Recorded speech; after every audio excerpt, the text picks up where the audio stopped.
semuanya, bertemu lagi di Habatus Hidupku Bagi Kristus. Apa kabar adik-adik? Sehat semuanya? Wah, Ibu Yohana lagi flu dan batuk nih. Aduh, Ibu Yohana berharap adik-adik semua sehat ya. Ingat, cuaca seperti ini harus jaga kesehatan. Hindari minum yang dingin-dingin, mulai banyak makan sayur, minum vitamin, istirahat yang cukup. Karena ini banyak yang batuk pilek. Adik-adik jaga kesehatan ya. Dan hari ini kita juga akan menjaga kesehatan jiwa kita. Kita akan belajar dari Markus yang kedua ayat 23 sampai yang 28. Yang sudah bisa membaca, buka Alkitabnya. Kita akan membaca bersama-sama. Kita akan membaca ayat yang ke-24 adik-adik. Kita belum berdoa. Kita berdoa dulu yuk. Tuhan Yesus, kami ucap syukur karena kebaikan Tuhan sehingga kami diberikan kesempatan untuk belajar. Berkati kami supaya kami mengerti, memahami dan melakukannya dalam hidup kami. Dan hanya di dalam nama Yesus kami percaya berdoa. Haleluya. Amin. Adik-adik, kita akan baca ayat yang ke-24. Lalu kata orang Farisi kepadanya, "Lihat, mengapa mereka berbuat sesuatu yang tidak diperbolehkan pada hari Sabat?" Apa yang dilakukan mereka? Ayat yang ke-23. Pada suatu hari Sabat, Yesus berjalan melewati padang gandum dan sementara berjalan murid-muridnya mulai memetik bulir-bulir gandum. Kenapa mereka memetik? Karena mereka lapar. Dan sebenarnya hari Sabat itu ada larangan untuk tidak bekerja, tidak boleh berjalan-jalan, harus di rumah memuji Tuhan, tidak boleh memetik gandum. Pokoknya peraturannya itu banyak sekali. Tuhan Yesus akhirnya menegur mereka dengan keras. Karena apa? Mereka memakai peraturan-peraturan yang dibuat oleh manusia untuk menegur manusia lain. Yang mereka jaga adalah adat istiadat, tapi tidak menjaga hubungan dengan Tuhan. Imannya tidak tegak pada Tuhan, tetapi imannya dipakai untuk mulai menghakimi orang lain, mengkritik orang lain. Dia merasa bahwa mereka orang-orang Farisi merasa bahwa mereka adalah orang-orang yang benar, melakukan semua perintah hukum Taurat, tapi hubungan dengan Tuhan tidak mereka jaga. Mereka hanya memegang hukum Taurat, tetapi firman Tuhan yang sesungguhnya mereka tidak pegang dengan kuat. Mereka hanya melakukan adat istiadat, tapi melakukan firman Tuhan yang terutama adalah kasih itu sendiri tidak mereka lakukan. Mereka gampang mengkritik, mereka gampang menghakimi orang lain karena melakukan satu kesalahan, dua kesalahan. Mereka selalu menganggap orang lain rendah daripada dirinya sendiri. Sungguh mereka luar biasa ya. Mereka itu bermuka dua. Loh, mukanya apa ada dua, Ibu Yona? Bukan, maksudnya bermuka dua adalah mereka di depan orang menjaga diri mereka baik-baik. Mereka pengen terlihat orang bahwa mereka orang yang kudus, benar, suci, melakukan firman Tuhan. Tetapi sebenarnya mereka adalah orang-orang yang tidak taat pada perintah Tuhan sendiri.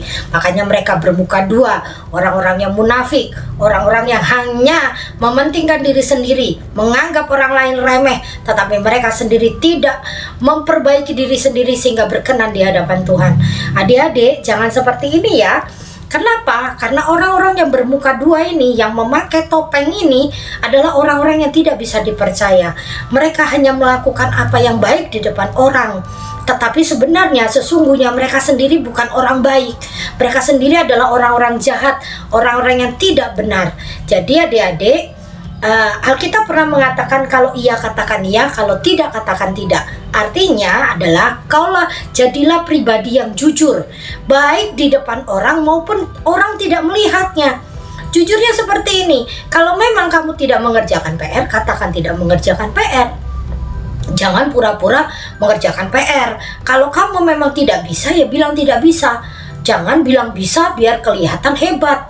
Jangan, jadilah pribadi yang jujur, apa adanya. Tetapi di dalam kejujuran itu ada perjuangan untuk memperbaiki diri sendiri sehingga engkau tidak menjadi sandungan orang lain. Orang lain juga tidak jatuh dalam dosa karena kelakuanmu.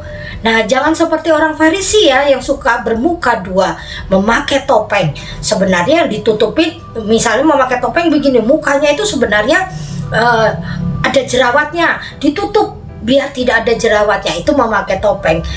Dalam arti rohaninya adalah orang itu menutupin kelakuannya, hidupnya penuh dosa dengan kelakuannya yang tidak melakukan dosa. Padahal sebenarnya dia adalah orang-orang yang berdosa, tapi memakai topeng biar kelihatan suci. Nah, Ibu Yohana berharap semua adik-adik di sini adalah pribadi yang jujur, pribadi yang berjuang untuk memperbaiki diri. Ingat ya, berjuang itu memang tidak mudah, tetapi saat engkau konsisten terus-menerus memperbaiki dirimu, saat engkau dewasa, engkau menjadi orang hebat. Tidak ada namanya orang-orang hebat yang tercatat dalam sejarah mereka tidak jatuh bangun, tidak ada yang berjuang, semuanya berjuang. Mereka tidak pantang menyerah dalam hidupnya. Dan engkau dari kecil harus belajar untuk berjuang. Saat kau mengerjakan pelajaran itu susah, saat kau belajar membaca itu susah, kau harus mulai semangati diri sendiri supaya engkau bisa. Karena apa? Saat engkau bisa, yang paling diuntungkan adalah dirimu sendiri, bukan orang lain. Engkau akan memudahkan dirimu sendiri, sehingga engkau akan mengalami sukacita. Oke adik-adik, kita tutup Alkitab kita akan berdoa. Tuhan Yesus, ajari kami untuk berlaku jujur, apa adanya. Tidak memakai topeng, tidak bermuka dua, supaya dilihat orang hebat, kami berpura-pura. Ajari kami untuk berjuang, untuk memperbaiki diri kami sendiri, sehingga kami menjadi pribadi yang istimewa, baik di hadapan Tuhan maupun di hadapan sesama. Berikan kami kesehatan, kekuatan, dan hanya di dalam nama Yesus kami percaya berdoa. Haleluya, amin.